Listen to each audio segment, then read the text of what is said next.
દાદરાનગર હવેલીમાં લોકસભા ચૂંટણીમાં ચતુષ્કોણીય જંગ જામ્યો છે। ઉમેદવારી ફોર્મ ભરવાના અંતિમ દિવસે કોંગ્રેસના ઉમેદવાર પ્રભુ ટોકિયાએ પોતાનું ફોર્મ ભરી જીતનો વિજય વિશ્વાસ વ્યક્ત કર્યો હતો।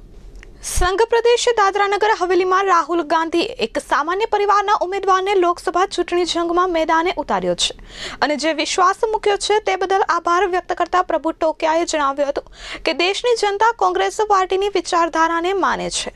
સમગ્ર દેશમાં દરેક સમાજને સાથે ચાલનારી પાર્ટી એ કોંગ્રેસ પાર્ટી છે, જેના ઉમેદવાર તરીકે પોતે દાદરાનગર હવેલીમાં પોતાનું ઉમેદવારી ફોર્મ ભર્યું છે અને દાદરાનગર હવેલીમાં તમામ સમાજને સાથે રાખી આ ચૂંટણી જંગમાં અમે મેદાને ઉતર્યા છીએ।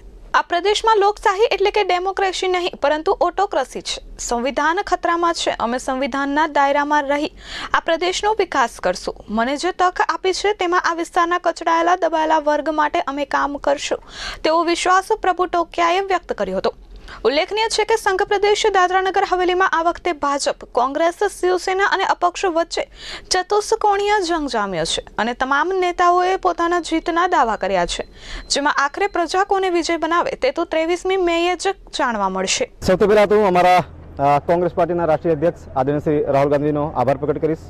એમની સાથે સાથે તમામ અમારા કોંગ્રેસ પાર્ટીના વરિષ્ઠ સાથીઓ જેમના થકી આજ હું અહીંયા સુધી પહોંચ્યો છું અને વિશેષમાં ગુજરાત વલસાડના એઆઈસી મેમ્બર આદરણીય શ્રી ગૌરવ પંડ્યા સર, એમના થકી એમના આદેશથી તમામ પ્રદેશને હિત લઈને તમામ ઇસ્યુ પર અમે કાર્ય કરવાની બાંયધરી અમે લઈ રહ્યા છીએ। પ્રદેશ પ્રમુખે મોહન ડેલકરજી અગાઉ હતા, રાજીનામું આપીને પક્ષ ઉમેદવારી લડી રહ્યા, કોંગ્રેસમાં કોઈ ભાગલા પડશે? કોંગ્રેસ પાર્ટી એક રાષ્ટ્રીય પક્ષ છે અને કોંગ્રેસ પાર્ટીમાં આવા નેતાઓ હજારો સંખ્યામાં છે, તો કોંગ્રેસ પાર્ટીને કોઈ ફરક નથી પડતો એનાથી। બિલકુલ અમારી લડત એક સ્વતંત્ર લડાઈ છે અમારી આ, તો કોઈ પાર્ટી છોડીને જઈ રહેશે એનાથી પાર્ટી કોઈ અનાથ નહીં થઈ જવાની। કે દાદરાનગર હવેલીમાં છેલ્લા 4-5 વર્ષથી વિપક્ષનો રોલ પ્રભુ ટોકિયાએ નિભાવ્યો છે। मुझे नहीं लगता कि कोई भी चुने हुआ प्रत्याशी पार्टी के खिलाफ जाने की हिम्मत करेगा, क्योंकि यहाँ anti defection law already implement हो चुका है। तो अगर कोई ये करेगा तो डेफिनेटली हम उनको पार्टी से न सिर्फ एक्सपेल करेंगे लेकिन उनके पद से उनको हाथ धोना पड़ेगा। ये बिल्कुल स्पष्ट बात है, इसमें कोई दो राय नहीं है, इसमें there is no ifs and but.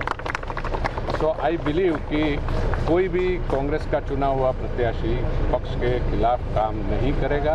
आज पक्ष एकजुट होके प्रभु टोकिया को विजयी बनाने के लिए, और मैं इतना I can go to the extent to say कि दादरा नगर हवेली के लिए ये दूसरा स्वतंत्रता संग्राम है।